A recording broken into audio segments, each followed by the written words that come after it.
Have you ever felt? Are you listening? Are you listening? Damn.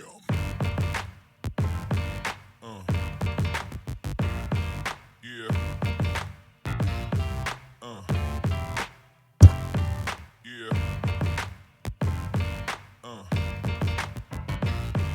Yeah.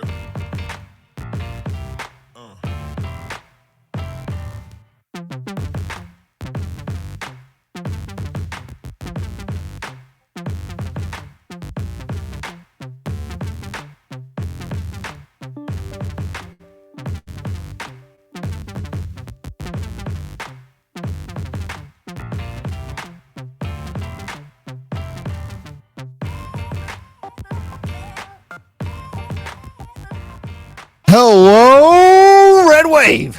Welcome to Beware Bulldogs. My name is Caleb Nail. This is the show where we talk Fresno State athletics and sports in general. It is a brisk, no, it is a freezing Monday, December 8th. Today we're going to recap the Fresno State football season, give our thoughts about how the first season under head coach Matt Entz went. We're also going to talk about the bowl game, because the Bulldogs have been invited to a bowl game, and they accepted it, which is rare. It seems that teams accept bowl invites. And then we're going to talk about the college football playoff. I know it has been a sec since we've recorded an episode. Let me catch you up on what has happened. So it's been a wild football season. It's been a wild 6 months or so.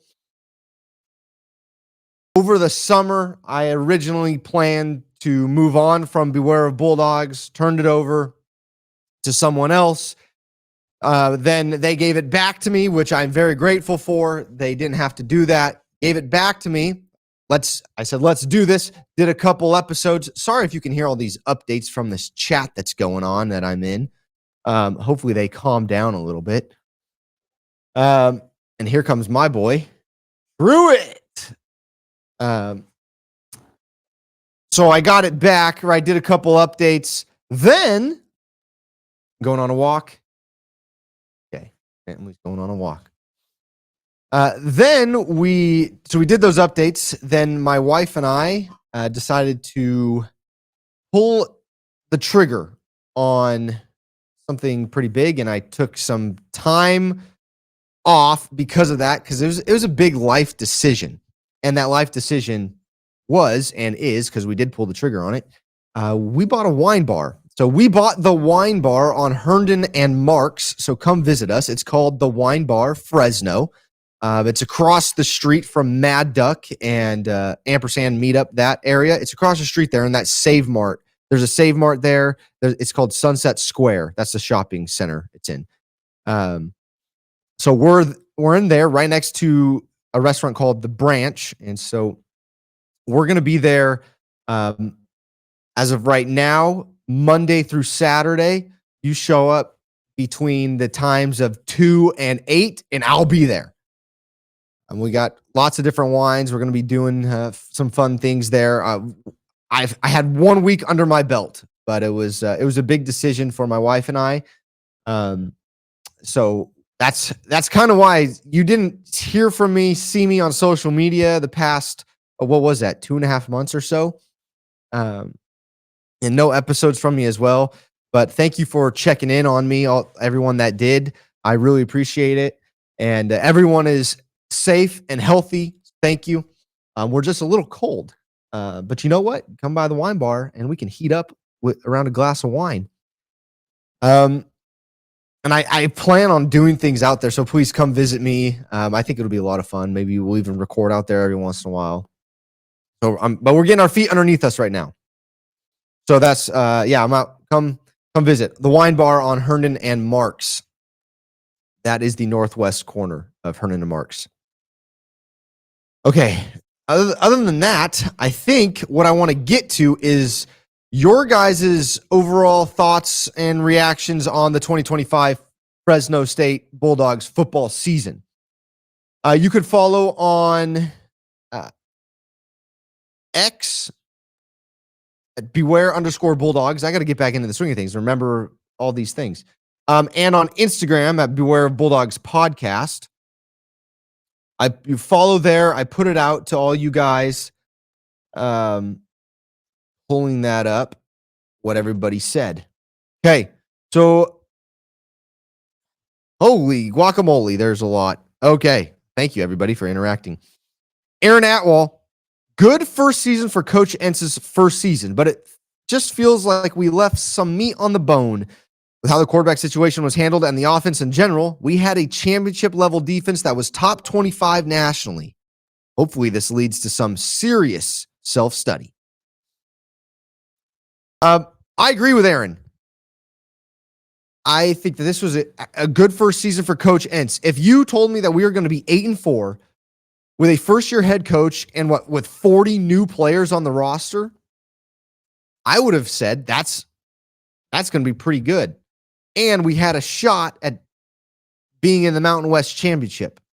Of course, I would like to have been there, but then I would have also said, I don't know, because Fresno State, and what I'm discouraged about, and yet I laugh at, is this was your typical Fresno State Bulldogs football season. It was. We go 7-5, 8-4, 9-3. That's what we do. We do it, and we lose to the team that is a team that is in the bottom half of the standings in our conference, and we miss out, and we just miss out on the championship game. That's what has been the recipe for Fresno State football for a long time. I think, from what I have seen, I think that hopefully that will change. But that's what's happened. Like, that's what's happened my entire life, other than a few seasons where either we're very good or we're really bad. But for the most part, I would say at 25 out of the 30 years of my life, this has been the season where we lose to Colorado State and Utah State that we should beat. But I'll express my opinions first, and then I'll get to you guys. That's how we'll do it. So overall, as I did watch the games, even though I wasn't talking about them, I was watching. The games we lost, we'll start here. The games we lost, there were two things that were inconsistent, and we are consistently inconsistent. How about that? But here's the two things where we are inconsistent. Offensive line play. Either we had a good game where we ran the ball effectively, and the scheme that the coaches, that the offensive scheme was well done, where we ran the ball well, we ran decent play action, and then it opened up the passing game, where the running game opened up the passing game, and that we did fine doing that in some games.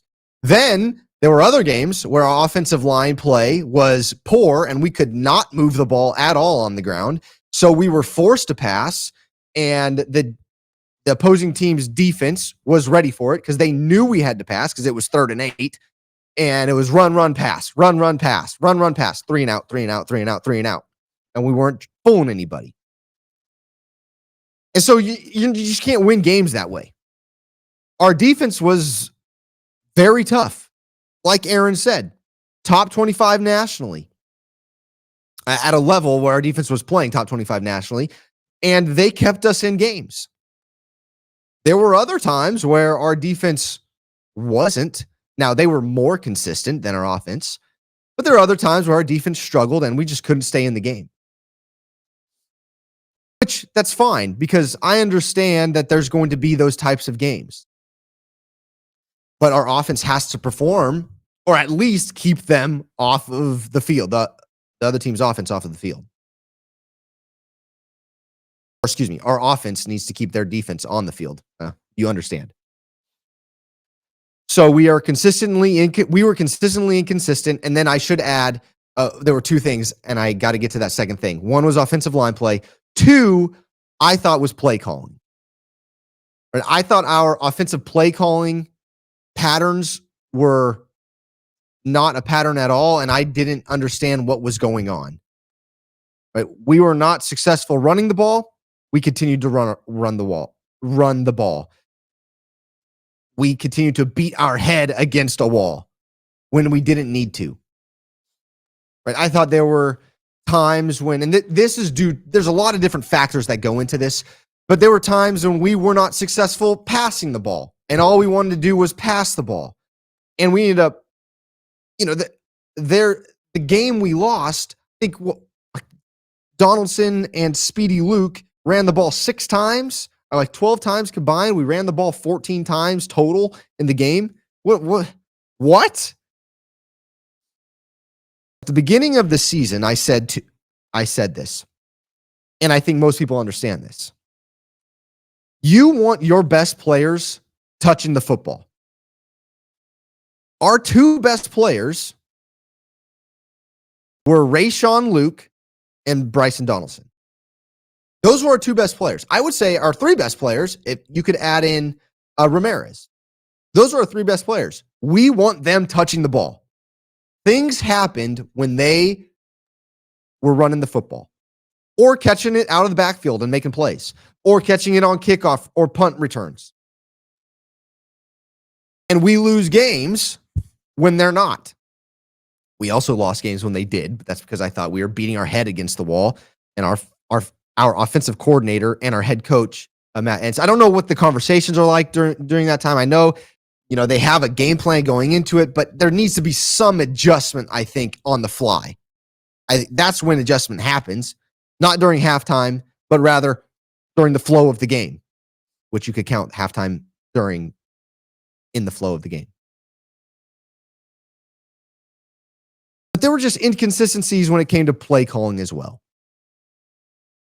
And that led to some losses that we just can't afford to have. And that led to a solid 8-4 season. Like I said at the beginning, I'm not there's some disappointment because we lost games that are winnable. But this is par for the course around Fresno State football. And we have a new football coach. And I think we had 40 new players. Not too shabby. I'll take it. I will take that. And we accepted the invite to play in the Arizona Bowl, the Snoop Dogg Arizona Bowl.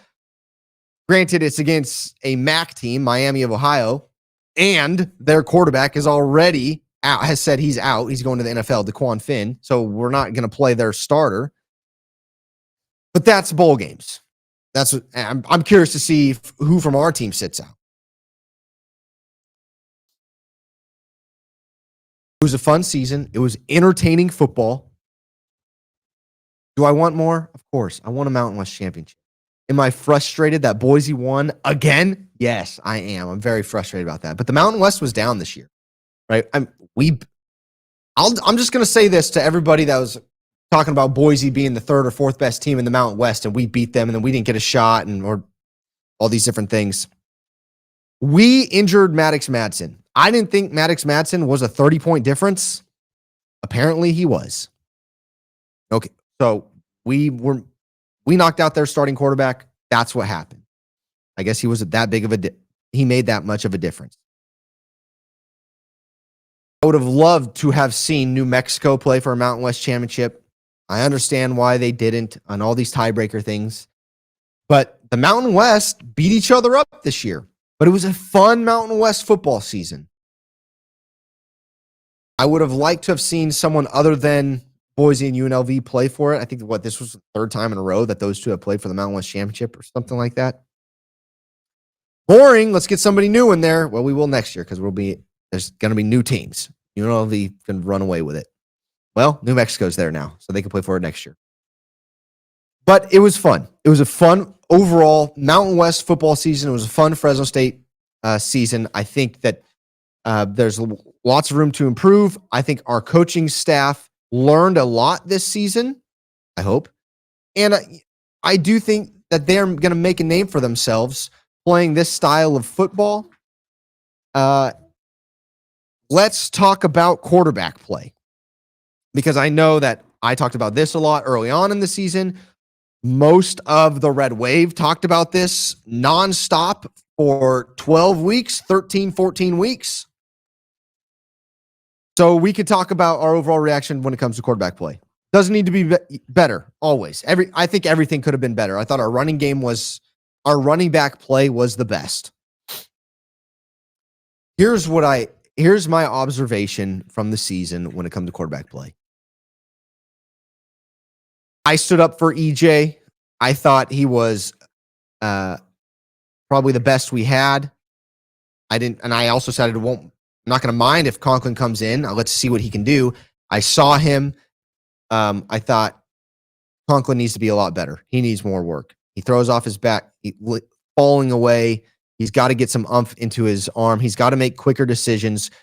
And then, oh no, dog! Oh, not the drool. I have a Staffordshire like pit mix with jowl that comes down like the Mastiff. Drool everywhere. Her name's Marge. She knows. Marge, go. Just sit. Oh gosh. Okay. So, I got to go to the wine bar and pour for people. Can't get there's drool all over me. Okay. So, lose my train of thought. Marge. Okay. Quarterback. I don't think I'll put it this way. I don't think that Conklin put us in a better spot of winning, but let me say this. With Conklin in, it changed the way our OC called plays. And Conklin didn't lose. Okay. And then the second that EJ came in, we lost.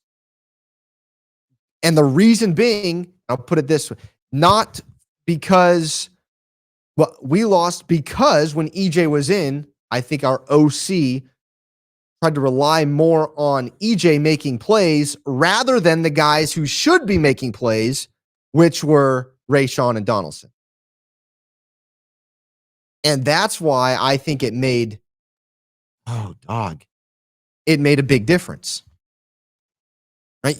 We can say what we will. I mean, I can say what I want about who's the better quarterback. To me, it doesn't matter. Wins matter. Okay, so if we're playing a certain style and there's someone leading and winning, don't change it up until there's proof that there needs to be change. Okay? Do I think that EJ had better pocket presence, has a better arm, and has a better read on defenses? Yes, I do. But that doesn't matter when it comes to wins and losses. What are we doing that gets us a W, right? And that is getting Rayshawn and Donaldson and Ramirez the ball. That's what got us W's. And then our defense, of course, making plays. Okay. If we change things up, if we change up the style of play, or if we rely on someone else, that changes up the plays we're calling, the flow of the game. And I think that's coaching. So there needs to be a look in the mirror from the coaching staff of, okay, how are we going to adjust? And I know they do this because they take ownership. And the conversations I've had with Coach Entz, he's that type of person. He's not just saying it. He actually is that type of person. Where he's looking in the mirror and making adjustments and watching film and doing those things. So I think that needs to happen on the leadership end. Also, sorry about my jacket if it's making a ton of noise. I get excited and it makes this puffy. But it's old vintage. But everything's opposite. Old vintage deal. I think it's pretty nice. Thrifted this, actually. Can't take credit. My sister did. All right. You got Ryan Sepulveda says, didn't make it to the Mountain West Championship game, so in a sense, it was an underwhelming season. But always have to look on the bright side of things. And the bright side of things is we had a winning season under a new head coach. Lots to look forward to next season in the pack. Bulldog born, Valley bred, 559. Some good, some bad, and some ugly. Wide receiver, yes, I didn't talk about that, but wide receiver, quarterback, and OC are major concerns. O-line needs to be priority number one with this playing style moving forward. 100%. I agree with you, Bulldog Born Valley Bread 559. Wide receiver play can be much better. We need quick separation. They weren't bad. We have to be better, right? We have to get separation with our style of play. O-line needs to be priority number one. Always. Yes. For me, that's always priority number one. Justin Watson, solid first season. Absolutely love the direction of the program in so many ways. We need that physical run element to get through 12 plus games of cold weather games. Here is my only criticism, and it has nothing to do with this 2025 team, but more about us overall. Fresno State needs to be able to win games multiple ways in order to achieve the highest goals of the program. Some teams in our past stay pass happy, and we were figured out. We can't always be run heavy because we'll be figured out. We got to find ways to surprise teams from week to week. I 100% agree with you, Justin. I think I said that. I didn't say exactly like that, but I think I was getting to that with what I was saying. Is we have to be able to, coaches have to be able to adjust. Because for the most part, teams knew first down, second down, we were running the ball. Third down, we were passing the ball. Got to switch it up. Got to find multiple ways to win. And we can't rely on our defense to win us games. Matt at FSU Bone 1 could have been better, but good considering the amount of turnover we had. Strong bowl game would be a great cap on it. PZ, decent transition year. Bowl eligible and a win over Donkey State are good. True. Colorado State and Utah State performances prevented it from being a good season. Looking forward to next season. Go Dogs. Chuck B, as a program, definitely ahead of schedule. I agree with that. I was impressed. But what I was impressed with was how the portal guys made immediate impacts. Pearson, Harris, Luke. Yes, I agree. Although Warner did not come out like we expected, it proves the staff can identify talent. Very excited about next year.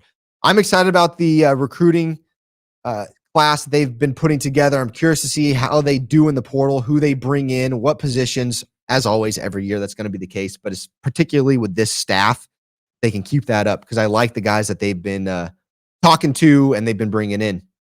Cool Bob, 21. Good season. Always expect more. I'm hoping they look at portal for quarterback until one of those 26 kids are ready. Yes, Ricky J. 8 was the magic number, and Ents delivered. Was the over-under on the season 7.5? Can't remember. Defense, the shining star for sure, and run game with the addition of Luke was fantastic. Does hurt how close team was to a Mountain West championship if they didn't play down like typical Fresno and had an even average quarterback. Yeah. Once again, I mean, this is the Fresno State season. I am shook. The sinister side of me says this is the season we could have won a championship. But if I'm being honest, we met expectations of a first-year coach and new staff. Excited to see what else Ents has in the tank. Curtis Harr, solid first season for Ents to build off of. I do think I agree with all of you guys saying that it's a solid first season for Ents to build off of because we made a name for ourselves. We won key matchups. I would have liked to get a win over San Diego State or Kansas because those were big games in the grand scheme of things. You saw the media react to New Mexico beating San Diego State, things like that. And then Kansas at the beginning of the year because Kansas had a down year again. They didn't live up to the hype. And so the way we got beat really hurt. I would have liked to take one of those games. And then, of course, our two duds against Utah State and Colorado State. Curtis continues. Some disappointing losses, but also a few wins I don't think last year's team pulls out. That's also true. I agree with that. D was solid. Need a quarterback who moves the chains and not turn it over. An O-line that gets push, possession wide receivers, and more creative play calling. Israel Hogan, get Ents QB, and we're running the Pac-12. True. Evan Shackman. I think they did well. Hopefully, they can win their bowl game. Keep it simple, Evan. True. Ray, given the schedule and new staff, they met my expectations. Okay. East Fresno 559 beat Boise and San Jose State. 8-4 is a hard record to have in the regular season. To think about the games versus Utah State and Colorado State, we could have hosted this championship. Excited for next year. Sierra Nevada Sam, I said from day one, if we made a bowl, that would be a big success. I agree. Now let's just hope that people keep thinking that bowl games are success. I cannot believe the amount of teams that are turning down bowl games. Wild to me. At Dave G. Had, why do we always lose to at least one team we should have beaten? Colorado State. Had we had any resemblance of traditional quarterback play, this could be a 10-win team. I think we're going to get different quarterback play from here on out. I think the quarterback play that we're used to is not going to be Bulldog quarterback play from here on out, where we sling the rock around. The dude, JCK Photography, getting blown out in our home twice was hard to watch. Losing the Colorado State game was an eye-opener for the OC and quarterback play that should have been addressed postseason. Excuse me. Rose and Chambers need to get up to D1 level and learn the playbook. Yes. We need a real D1 OC, not the lackluster we have now. Ooh. Oh, man. I think he's learning a lot. I think he's going to learn a lot this year, and we'll see if he makes adjustments for next season. Dog DNA, status quo season. Yes, which isn't necessarily bad for year one of new head coach. Rework the offense a bit, keep the defense at this level with hopefully some high potential portal ads to replace Claypool and Foreman. No bozos. Expected more. Crazy quarterback problem. Finished strong but underachieved. Hopefully they win their bowl game. Fresno's finest overall good first year for Coach Entz. Was hoping for a 7 to 8 win season in year one. Yep. MS66. I hate Boise State. Bard FSU. Promising first season. And I think Entz is delivering. We need a solution at quarterback, O-line, wide receiver, and fast.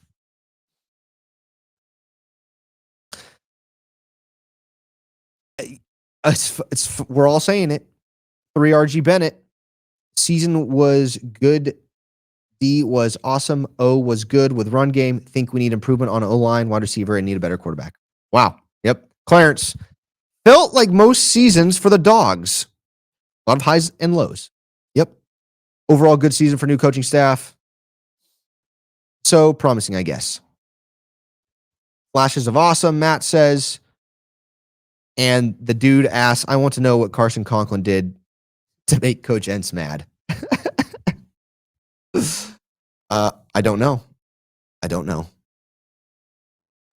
V. Rodriguez didn't really feel like the Dogs had an identity. Games were kind of boring to watch. Okay. I can see that because we were so inconsistent with play calling.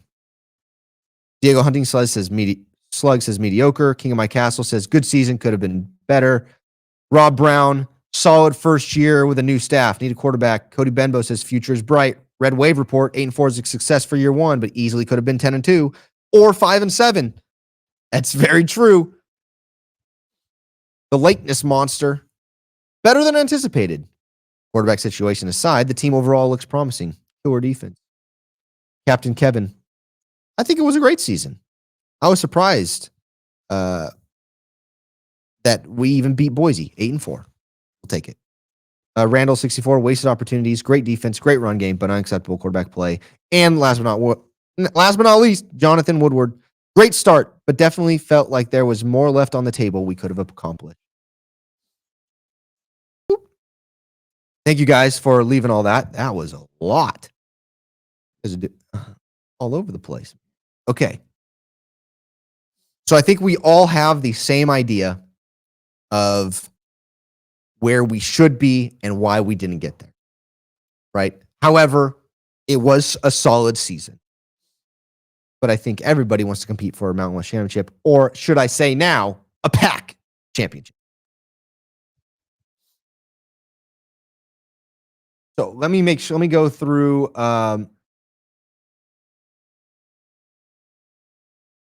Thoughts on I looking forward, I'm happy. Okay. I think that's it for Fresno State football season. Leave in the comment section your thoughts. Just so you know, because I pulled the trigger on this wine bar, I will be going live only on YouTube from here on out. So go subscribe on YouTube because I what I'm using now, I'm not paying for anymore. As you can see, I got the logo in the upper right corner because I'm not paying for it anymore. So go subscribe on YouTube. Some things I want to talk about. Let's talk about last thing Fresno State, and then we're going to talk about college football in general. The basketball game in Selland, I thought was fun. I did not attend, but I watched. It looked like a lot of fun. I talked to people that went, and they said it was fun. And they can see how and why it was loud and people attended there in Selland Arena. You're closer to the action. And I think in general, there was just more excitement for something new or like we are so, you see, like this is funny. And people tell me what you think about this, but here's my thought process on this. Fresno State fan base, we are very like Catholic in a sense because we love our tradition. What that tradition is, though, I don't know. And that's not like Catholic. The Catholics know their traditions. But we love our traditions. Or we love looking to the past, right? Like the Catholics and Orthodox and our forefathers and the saints and things like that. We love looking back at that, right? Which is great. But we need to learn from that and now apply it, right? I think the making money part is new. We need to figure out how to make money. But the best way to make money is get people to attend, right? And how do we do that? That's why Classy's here. He's got to figure all that stuff out. But I liked what I saw from Selland, other than the game itself, which was bad. It was bad. The Fresno State basketball team, men's basketball team, let me put it this way, has tricked a lot of people.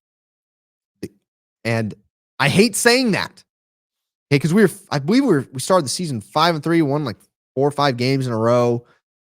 Maybe we were 5-2 at the time going into Selland. Then we lost to Bakersfield. Then we got blasted by Arkansas, which I'm glad we got that game on the schedule. Okay, but we got blasted. So quick overall thoughts because I haven't done a basketball episode yet, and I'm a basketball guy. Here's my thoughts.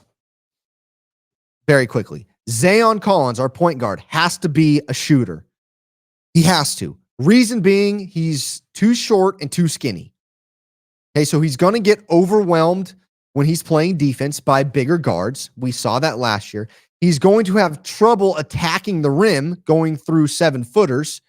That's going to be very difficult unless you're Steph Curry. That's really the only person that size that can do that. There's very few over the course of history that have been able to do that. So Zayon needs to become a shooter. If we run a pick and roll and they go underneath, he needs to pull the trigger and shoot it. Zayon has to hit 3, 4, 5 threes off the dribble when setting up the offense and become a threat that way. He has to. Okay, the other thing is, I will say Zayon is good at running an offense, at controlling the offense, but he's got to score a couple and then he's got to dish. And we have to be able to shoot well. That's our style. We're also slower. Okay, we're slow, and our bigs don't have effective moves down low. That's what I've seen. So we have to when we have the opportunity to when we have an open shot, we have to take it, and we got to knock it down because we're slow. And our bigs, who I think are active on the boards, we don't defend the rim that well.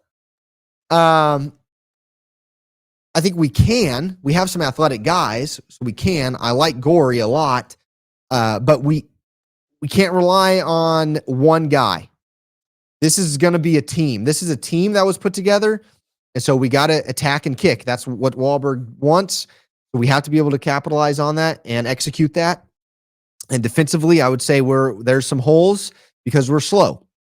And so we have to our help defense has to be good. Has to be very good. And teams like Arkansas, who have big, strong guards and are quick, we're going to struggle against.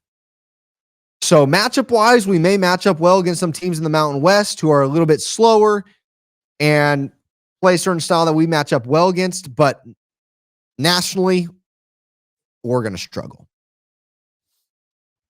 That's my thought on the basketball team so far. But if Zion, everything runs through Zion offensively, if he can knock down a few, that's going to open up a lot. Okay. Back to college football. Let's react to the college football playoff bracket and everything that's gone on that we've missed. Okay, so the bracket was released yesterday, I believe. Yes, yesterday. And I have some very opinionated thoughts on the whole thing.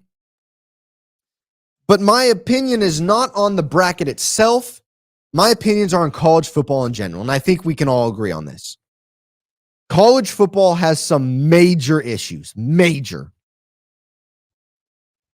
What happened was if you live under a rock and you pay attention to college football and all these things, or you just follow Fresno State. So the top five highest ranked college football conference champions get an auto bid.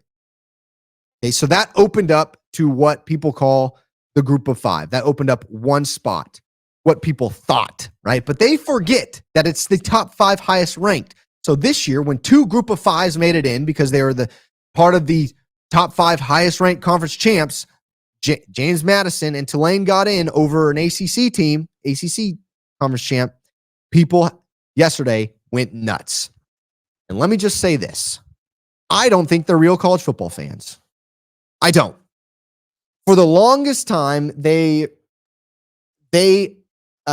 knew this could happen, and they knew it would eventually happen, and now it happened, and now they don't like it. Go to the NFL. Go cheer for the NFL. I see like busting with the boys, those guys like Taylor Lewan and those guys. And Josh Pate was on there, which I'm disappointed. He didn't say anything. You know, stand up, man. Stand up for us, for the college football world. They're complaining. I got all these other media people complaining. Why? This is wonderful. This is what we wanted, right?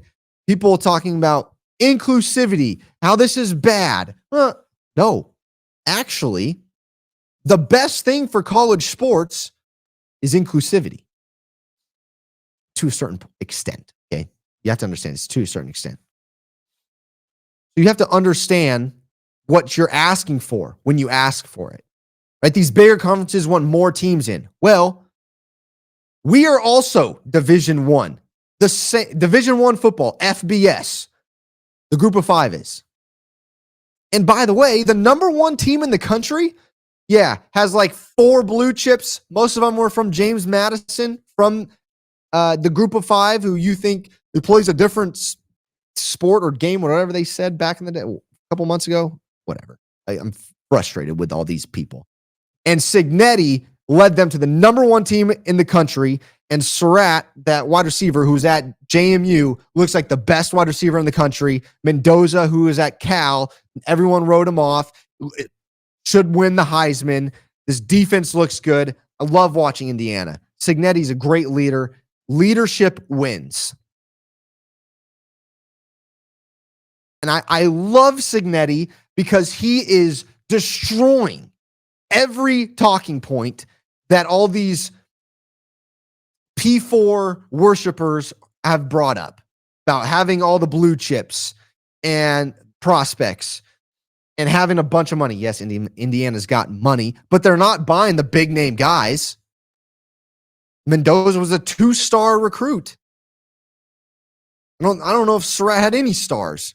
They have like 4 that were blue chip prospects. And look at them now, ranked number 1 in the country, just beat Ohio State.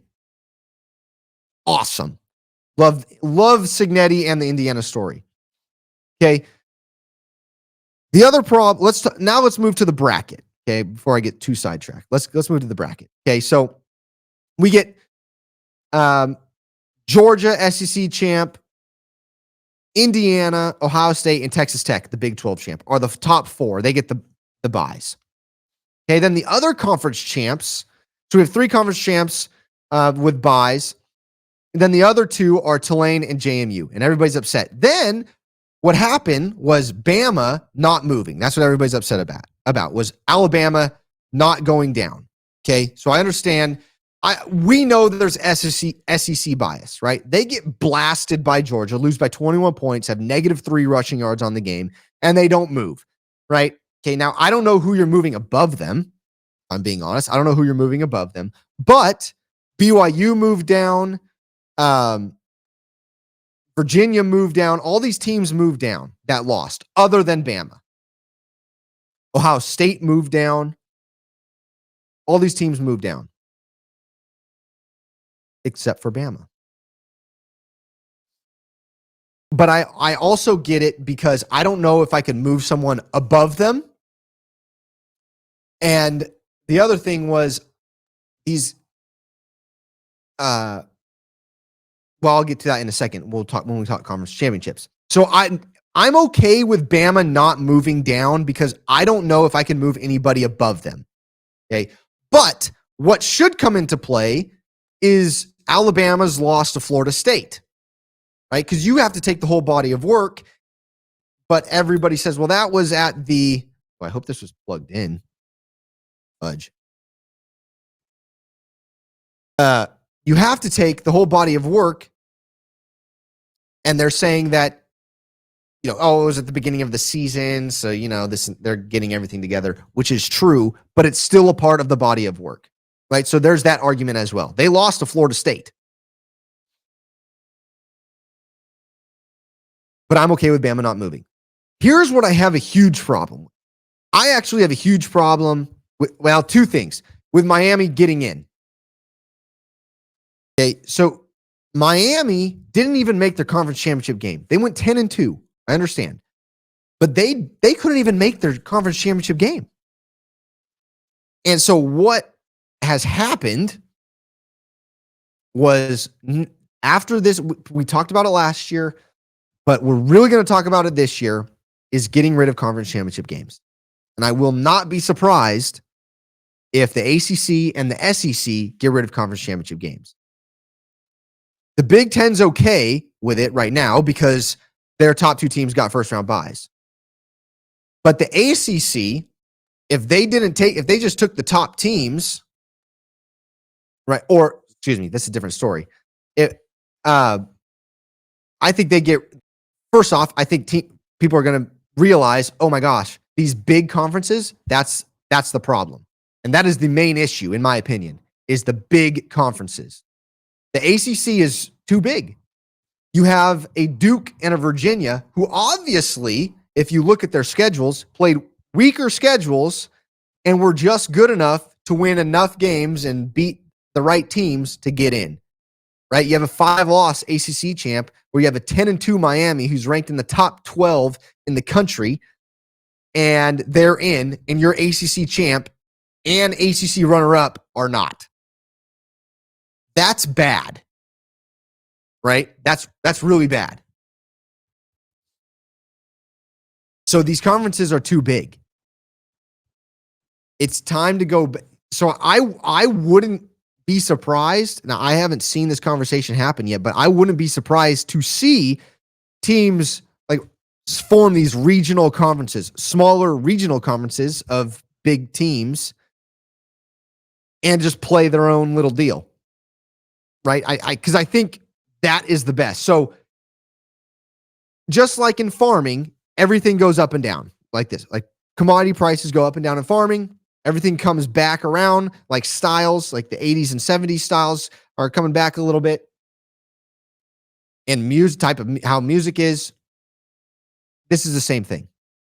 We're going so far one way that we're going to swing all the way back the other way because they realize what's happened. Or maybe it's something in the middle, But people now realize the fun that was had when conference championships mattered, when you won the Pac-12 and the Big Ten, and you knew you were going to the big one, the Rose Bowl. You were playing in the Rose Bowl. And that was a national championship in itself. And then you have a USC go undefeated and an LSU go undefeated. And now we can have a debate for the next 6 months or whatever, 3-4 months, whatever, until college football starts back up again, about who the number one team was. I think that is the most fun. Rather than having controversy about who made it in the bracket, that is not a fun controversy because I can pick out 4 teams from here that I would say are the best. Right? And I think it's easy enough if you BCS style, you have Indiana versus Georgia in the national championship. Done. And then you have, and maybe we don't even play national championship. Georgia in the Sugar Bowl is playing the ACC champ, Duke, and Georgia wins that. And then I don't remember the Big 12 game, but Texas Tech is playing the winner of that. And then Indiana's in the Rose Bowl playing, the winner of the Pac-12, whoever would have been the best in the Big 12. Oregon. Another great game. So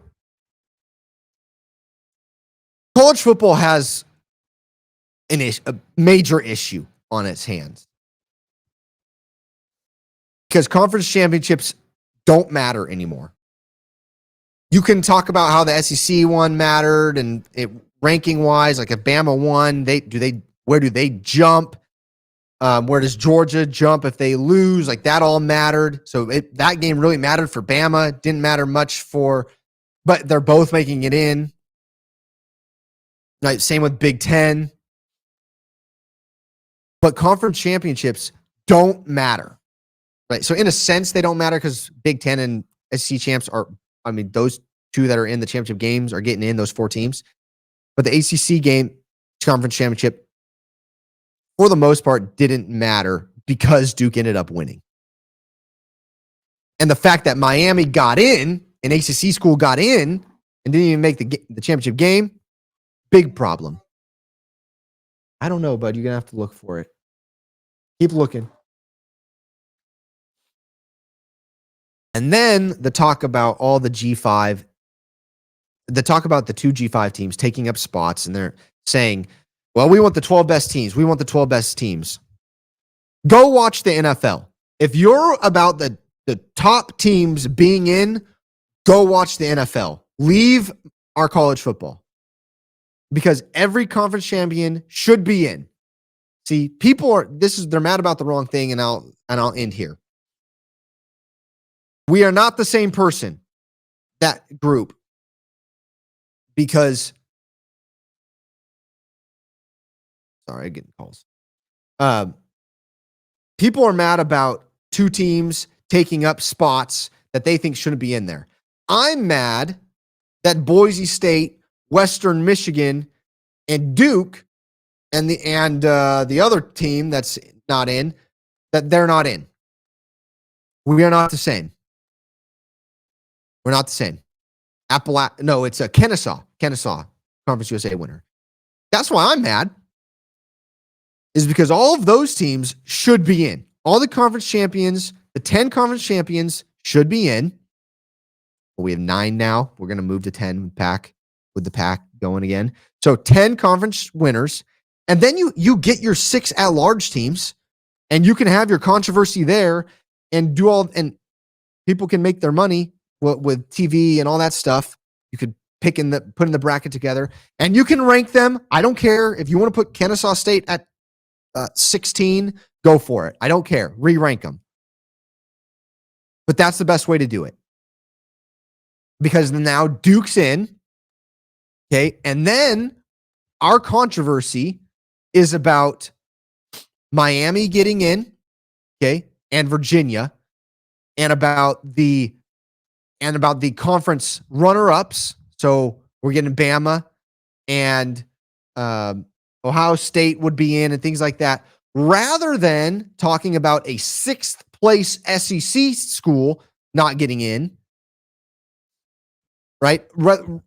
And the 2nd place Big 12 school in BYU. Because that doesn't make sense. I understand if you're a good team, win your games. Simple enough. You're telling me I'm going to take a 6th place Vandy over a 2nd place Big 12 BYU, who only lost to Texas Tech. No, I'm taking BYU, right? That controversy doesn't make sense. But if you take the 3rd place, but now if you want to, now we can have the controversy of 3rd or 4th place SEC's team, or 3rd or 4th place Big 10 and 2nd place Big 12. I'm okay with that, right? That's the conversation we should be having, or just get rid of it all and get rid of conference championships. So here's what there's a couple things that need to happen. Either, and probably what's going to happen, either conference championships matter and all conference champions get in, or you get rid of conference championship games in general. Get rid of it. Or get rid of the playoff. That's it. Okay. Last 2 things. Lane Kiffin leaving Ole Miss and the way it was done was a travesty. And I'm sad that it was a Fresno State guy that did it this way, because the way that Lane Kiffin handled it was poor. I understand why it happened, and that's because the dates around college football are a mess.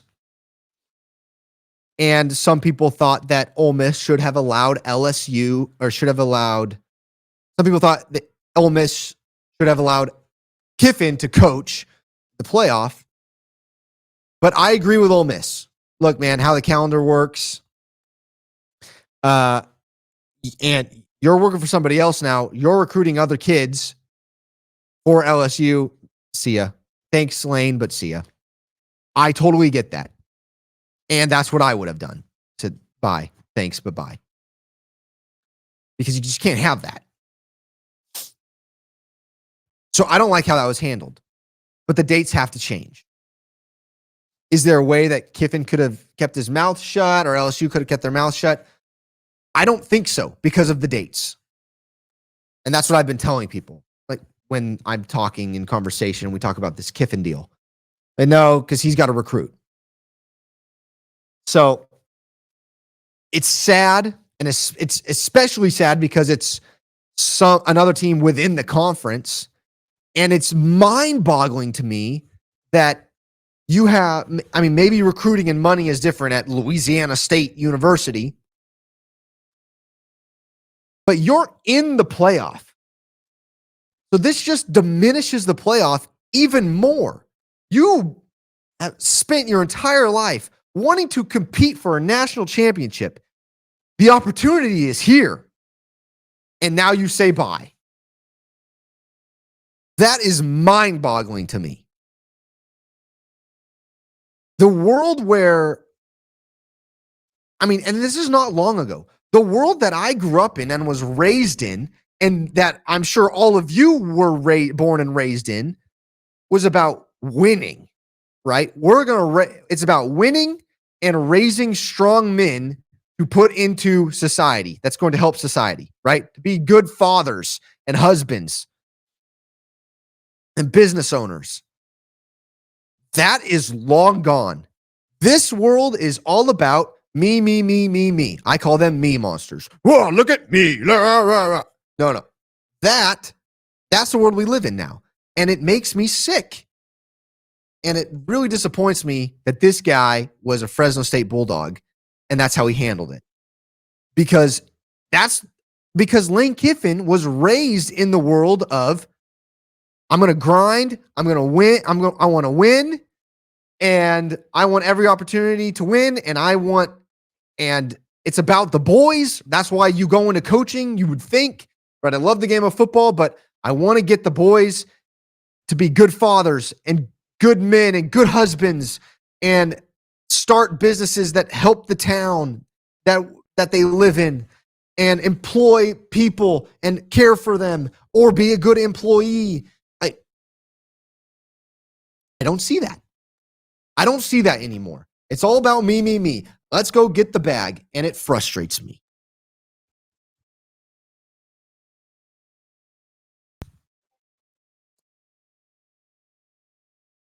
So I'm a little disappointed in how that situation was handled.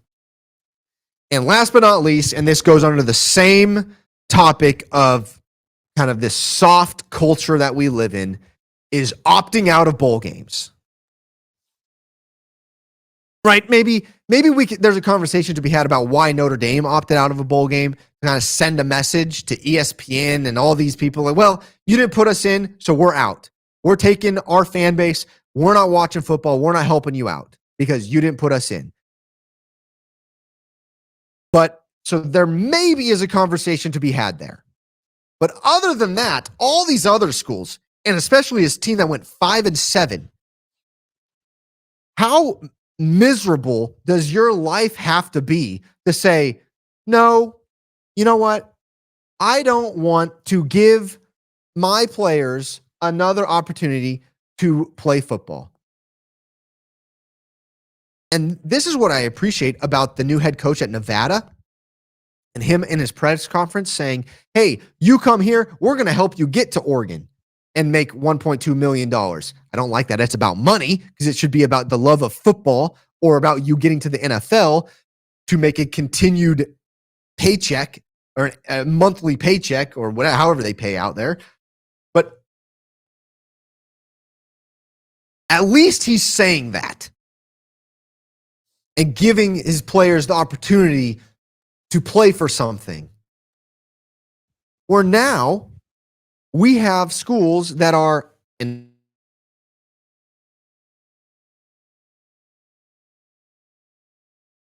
a transfer. So college football is in deep doo-doo. Deep doo-doo. Dates have to change. Postseason has to change. The way the portal is handled has to change. The entire culture around college football has to change. Because sooner or later, not only are they going to piss off, and excuse my language, the fans like me and probably most of you who I would say are true college football fans and love the sport, but they're also going to piss off the fair weather fans, like the guys at Bussin' with the Boys and all these people that say it's bad for the G5 to be in the playoff because they're going to continue to keep them in. So make up your mind.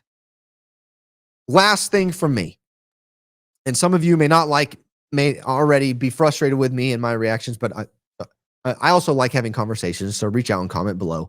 But last thing from me, and I'm a fun guy. Come visit me at the winery. I'm not like this always. At the wine bar, excuse me. G5. This is what I think the G5 should have done a long time ago. I think the G5 got greedy. The G5 got greedy and wanted to make a bunch of money and be able to participate in this college football playoff. I think, however, there's a better opportunity for the group of five to separate. There's a better opportunity to make more money if they would separate from the P4. Okay. The reason being is because the P4, they don't want to play. And this could be changing, but as of right now, they don't want to play us. Right? They already don't want to play the G5 because we can beat them. Right? So they're going to go play FCS schools or they have to start scheduling other Power 4 schools. And I don't think either the smaller team, P4 schools, do not want to schedule stronger P4 schools because they're just going to knock them out anyways. And it's an uphill battle in their conference already. So they don't want to schedule us or stronger P4 schools. And then you have teams like Georgia who used to schedule Boise. They will never schedule Boise again. Oklahoma doesn't want to play Boise. These schools do not want to play the stronger P4 schools. They will not schedule the Tulanes. Duke lost to Tulane. So that's the last time they schedule a strong a G5 school. So they don't want to schedule these strong G5 schools. So what needs to happen is we need to have our own playoff. Say, look, you're going to play FCS schools or strong P4 schools. That's what you're going to do. Or you're going to have to risk playing a Rutgers or Michigan State out of SEC. You're going to go play Rutgers, Michigan State. Right, you don't want to play us. Let's go. And then we're going to have our own playoff. And I think, honestly, Fox or ESPN will take that G5 playoff on it because they have to fill up their schedule with football games. They have to. And then, who knows what happens with these Pac-12, former Pac-12 schools, things like that. But if it's enticing enough, I think you pull other teams that would want to be a part of it. Either you pull lower teams like Stanford and Cal. Now, Stanford has been able to compete at a high level in the past. They had a good coach leadership. But like Cal, they haven't been able to compete that well. Look at them in the ACC. They don't want to travel that much. So maybe we pull teams like that. Then maybe you pull up an FCS school like North Dakota State who says, well, we can compete for this. It's a different national championship, but we can give national champions out. And I think people are going to watch that and you're going to bring in new fans. Honestly, I think it could work. Make the P4. And the reason I say we should do it is because the P4 is going to do it anyways. And we're just kind of at their bidding right now. We're just doing their bidding right now, hoping that we get money.